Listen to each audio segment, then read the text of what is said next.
So basic mindset for online interaction. As you see, once again, that whole relationship thing, be nice. And these are directions for both teachers and students, actually. And focused, support each other. Teachers supporting students, students supporting each other. And taking breaks every once in a while, it's okay to do that a little bit. And then giving the students freedom to work collaboratively on their own in this online setting really empowers them. And a few things that you can use in your interaction plan: surveys, where you give them the survey in one way or another, and you can share the results as they come in, like the spreadsheet, or you can just keep summarizing it, adding that into the class discussions, which is another point I'll be talking about. Then there's the online class tool, the chat thing. That's the thing that we've learned. And I have had students that will not open their mouths much in the face-to-face class. In fact, this happened yesterday. And this student sensed that I needed somebody to help drive the conversation forward. And she started putting things into the chat. So she was in the classroom, but that was her preferred way to do it.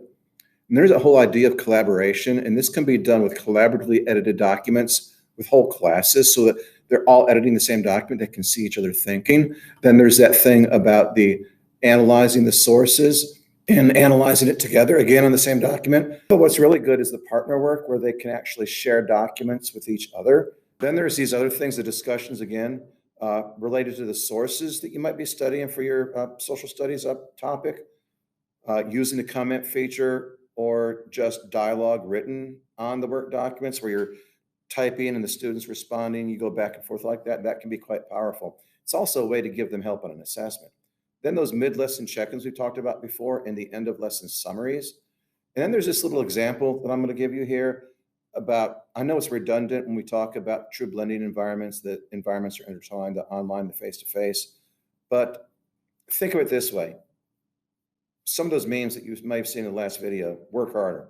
You place that meme on the video, or you place that meme on their work document in a specific spot, and they're in the classroom, and then you look at them and kind of wait for them to react, or you get their attention and you give them the "I'm watching you" sign.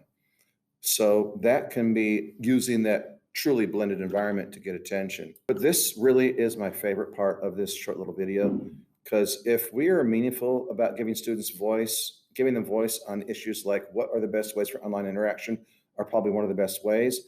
And one of the things that they keep saying is breakout rooms, like in an online class system that you could still be using to give them a chance to collaborate, assigning collaborate partners so they're not always tasked with deciding who they're going to collaborate with sometimes. They also like these interactive applications like Pear Deck, where they can do the interactive work and they can speak with each other based on what they're doing. And emailing the teacher, that's one way they like it. I mean, you can see these things here. You don't need me to read them all to you. But the one thing also that I liked is the same student said both games and deep discussions. So it's kind of like this interaction needs to have the lighthearted nature, fun stuff, plus this really serious things. So that is a brief note and discussion about online interaction.